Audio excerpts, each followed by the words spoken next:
우리나라 사람들이 느끼는 외로움이 심각한 수준인 것 같습니다. 한 조사기관의 발표에 따르면 한국 성인의 87.7%가 사회 전반적으로 외로움을 느끼는 사람이 많다. 요래 답했답니다. 명절이 지나가고 모였던 가족들이 자신의 자리로 복귀하면서 가족들과 단절되고 고립돼서 홀로 쓸쓸히 사망하는 경우도 많다는데 고독사라 하지. 요새 고독사가 사회 문제로 떠오르고 있는데 오늘은 고독사의 현황과 해결책에 대해서 자세히 알아보겠습니다. 예, 영파의료재단의 김종천 이사장 스튜디오 함께합니다. 어서 오십시오, 이사장님. 안녕하세요. 예, 노인 문제를 계속해서 지적해주고 계시는데 오늘은 네. 이제 고독사입니다. 네. 참 심각한 문제인데 그 고독사가 뭐 이렇게 정확하게 의미를 뭐라고 생각하면 좋을지요? 네, 세 가지 차원의 네. 중요한 포인트가 있는데요. 우선 주위와 단절된 채라는 조건이 있고요. 그 단절된 채 자살 혹은 병사 등으로 혼자 임종하는 상황을 이야기합니다. 여기서 끝나는 것이 아니라 세 번째는 사망하고 난 이후에 일정한 시간이 지체된 이후에 발견되는 죽음을 표현하는 법적 용어라고 생각하시면 될 것 같습니다. 예. 저 고독사 얘기가 참 요즘 보도에 자주 나오던데 어느 정도로 심각한지 통계 자료가 있습니까? 네, 그렇습니다. 좀 그래도 다행스러운 게 작년에 지난 5년간 그 우리나라 고독사 실태를 조사한 바가 있습니다. 아마 최종 발표는 올해 상반기에 나오겠습니다만 가장 최근의 자료를 보면 2021년 한 해 고독사로 사망하신 분이 한 3,378분이나 되시더라고요. 근데 이게 숫자 자체가 중요한 것보다는 연평균 9% 가까이가 계속 증가하고 있습니다. 와. 또 특히 성별로 보면은 남성이 여성보다 4배에서 5배 고독사율이 높습니다.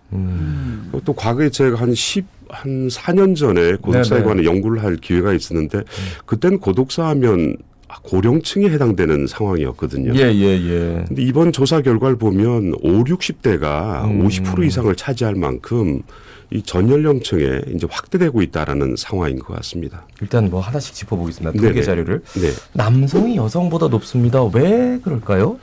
참 이게 어려운 부분이긴 합니다만 이 남성은 어렸을 때부터 좀 이게 특히 맨박스 뭐 서양이나 동양이나 이 감정 표현하는데 상당히 좀 절제를 해야 되고 좀 억제된 상황이다 보니 평소에 정서적 관계에 대해서 이렇게 익숙하지 않습니다.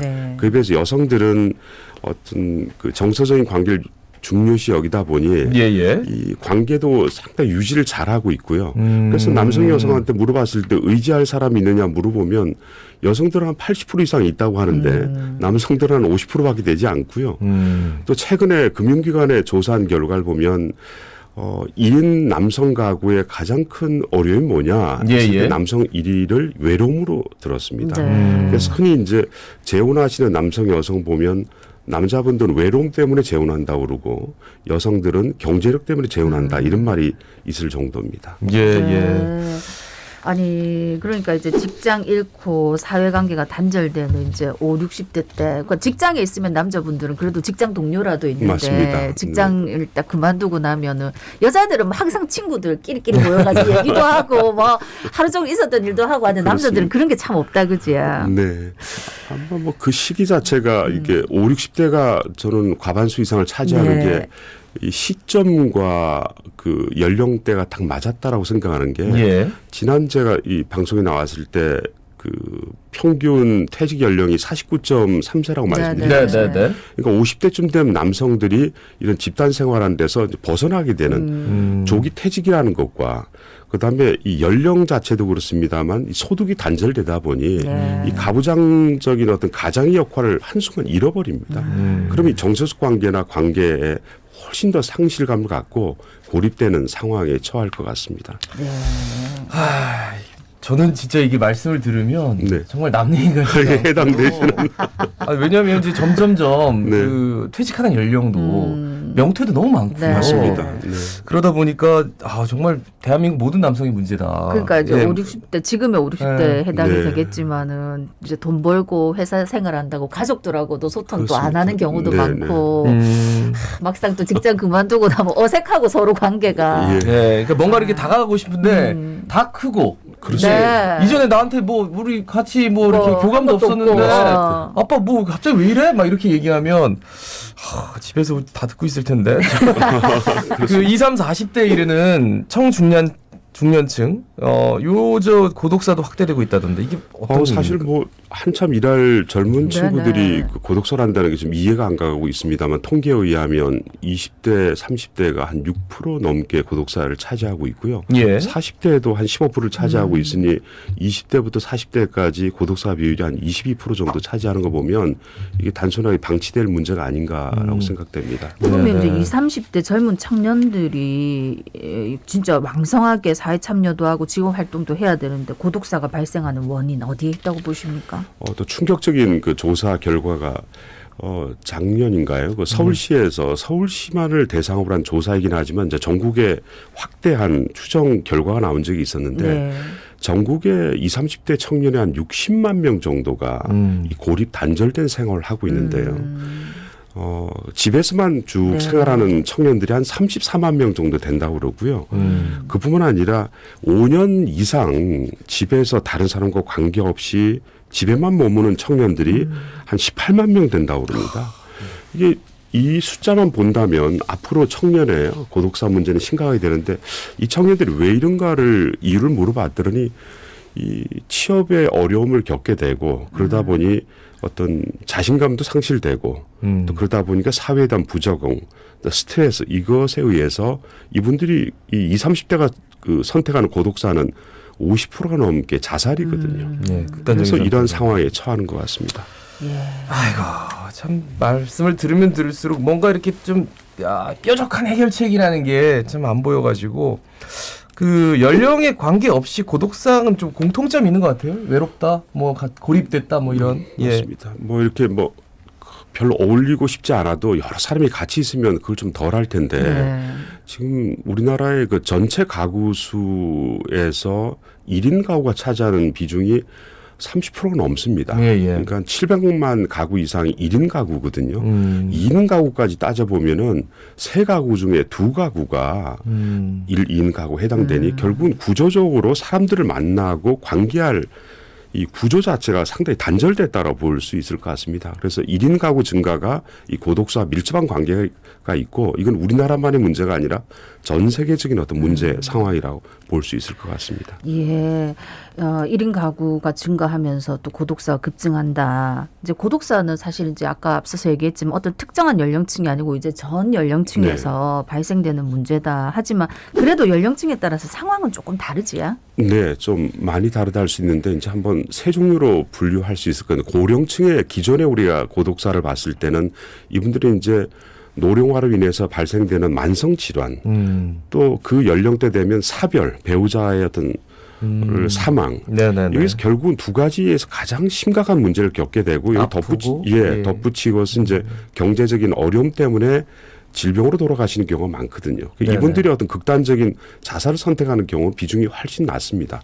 근데 중장년층은 아까 5, 60대 같은 경우는 갑자기 직장을 잃어버리게 되고 그에 따른 우울증이라든지 이로 인해서 이혼이라든지 이런 문제로 인해서 발생되는 고독사가 주요 요인이고요. 네네. 20, 30대 같은 경우는 아까 말씀드렸듯이 직장을 구하지 못해서 겪게 되는 어떤 스트레스, 이 부적응, 우울증으로 인해서 자살을 선택하는 경우가 주요한 요인이라고 볼 수 있을 것 같습니다. 예, 연령대별로 충분히 공감이 되네요. 그러시죠. 예. 우리 늘 참 이런 어려움에 늘 직면할 수 있는 거예요. 그죠? 맞습니다. 그 외국 경우에 고독사가 우리만큼 좀 문제가 되고 있다고 말씀하셨는데 그것도 좀 짚어주세요. 예, 뭐 저희보다 앞선 선진국들은 이미 겪고 있는데요. 그 일본 같은 경우는 이미 한 10년 전부터 이 고독사 문제를 심각하게 받아들여서 네네. 많은 노력을 하고 있는데 10년 지난 지금조차 일본조차도 뭐 특별한 실마리를 못 찾고 있습니다. 처음에는 뭐 고독사 문제로만 끝난 줄 알았는데 요즘에는 동거 고독사라는 또 용어가 나올 만큼 이 고독사 유형도 다양하게 번져나가고 있는 것 같습니다. 동거 고독사라는 게 뭡니까? 동거를 하고 있는데도 고독하게 사망한다는 뜻인데 두 가지 유형을 보이실 수 있는데 자녀분들하고 같이 살고는 있지만 일주일이고 며칠 지나도 그 부모의 방을 문을 두드리지 않고 있으니까 언제 돌아가신지 모르는 상태에서 돌아가시는 겁니다. 심각하네요. 예, 두 번째 상황은 지난 출연 때 말씀드린 노노간병 때 네네. 노인 배우자가 아픈 배우자를 간병하고 있었는데 누워있는 아픈 사람이 먼저 죽는 것이 아니라 간병하는 배우자가 먼저 사망해버리면 누워있는 환자도 보살핌을 못 받다 보니까 예. 며칠 이후에 돌아가셔서 발견되는 네. 이런 동반 고독사 고독사. 문제가 심각하게 대우되고 있습니다. 근데 외국 같은 경우는 고독사 예방, 특히나 일본 같은 경우는 예방을 위해서 어떤 정책을 좀 하고 있는지 그것도 좀 말씀해 주시죠. 아마 오늘 말씀드리면 이 방송을 들으신 분들 이런 것도 있구나, 우리나라도 곧 있겠구나 하시는데 2018년도 영국에는 고독사의 문제를 담당하는 장관을 임명했습니다. 그 영국 같은 경우는 전체 그 인구가 한 6,600만 명 되는데 900만 명 정도가 고독사 문제를 겪고 있다고 판단했습니다. 그래서 정부가 이 고독사 문제는 일반 교통사고라든지 다른 어떤 범죄보다 더 심각한 문제니 이거는 장관을 임명해서 국가적으로 대처해 나가야 된다고 했고 2021년 일본도 고독 담당 장관을 임명해서 그 장관 산하의 30명의 전문가를 배치해서 이걸 국가적 차원에서 접근해 나가는데 그럴 수 있었던 배경은 일본 국민의 한 70% 가까이가 우리 개인의 고독사는 그냥 방치할 것이 아니라 국가가 개입해야 된다라고 상당히 필요성을 느꼈다는 데서 출발한 것 같습니다. 예. 또 다른 선진국들은 구체적으로 이제 고독사 예방을 위해서 어떤 노력을 하고 있습니까? 참, 이 고독사 문제를 해결한다는 게 쉽지는 않은데 크게 두 가지로 접근할 수 있을 것 같은데 기존에 우리나라도 하고 있는 방법이 혼자 사시는 노인분들에게 안부도 묻고 찾아가서 주민센터의 직원들이나 자원봉사 단체에서 방문해서 하는 이런 방법들이 계속 확인하는 작업이 있고요. 네. 선진국의 내용을 보면 예를 들어서 프랑스를 한번 예를 든다면 혼자 주거가 불안한 대학생들과 독거노인을 연계시켜주는 코르카시옹이라는 프로그램이 있습니다. 그래서 서로 외로운 사람끼리 엮어주는 프로그램이고요. 또 호주 같은 경우는 혼자 된 노인분들을 입양하는 이런 시스템이 있습니다. 아이만 입양하는 것이 아니라 노인도 입양을 해서 함께 살 수 있는, 이것은 결국은 혼자 두지 않고 공동 주거체, 주거 공동체를 만들어서 함께함으로써 이 고독사의 문제를 해결하려고 하는 접근법을 영국, 미국, 호주, 덴마크 여러 나라에서 지금 시도하고 있습니다. 우리나라는 어떻습니까? 어떻게 대처하고 있나요, 법적으로? 다행스럽게도 2021년 4월에 이 고독사 예방법이라는 법을 제정을 했습니다. 그래서 작년에도 공청회가 있고 해서 올해 상반기 때 고독사 예방 기본계획을 마련할 계획인 것 같습니다. 네네. 그럼 지난 5년에 관한 고독사 통계에 근거를 해서 각종 예방 대책이 마련되지 않을까 싶습니다. 지금 아직까지 구체적인 대책은 안 나온 그렇습니다. 거네요. 법은 마련됐는데. 네. 지자체에서 개별 단위로 여러 노력은 하고 있습니다. 네. 부산 시민들께 한 말씀 마지막으로 남겨주신다면요.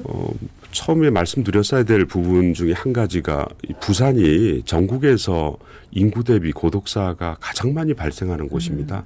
참 불명예스럽긴 하지만 우리가 부산이 살기 좋은 곳으로 발전하기 위해서는 시민 한 분 한 분들께서 관심을 가지시고 조금 전에 말씀하셨던 이웃에 누가 계신지를 조금 이렇게 살펴보셔야 되는데 이 고독사를 겪고 계시는 분들은 사회적으로 고립되고 단절된 상황에서 누구에게 도움을 요청도 못하고 말없는 어려움을 겪고 계시거든요. 그래서 이런 분들의 어떤 관심을 좀 가지시고 서로 의지가 될 수 있는 공동체 의식을 좀 강화해 나가야만이 부산이 살기 좋은 도시로 거듭날 수 있지 않을까 생각합니다.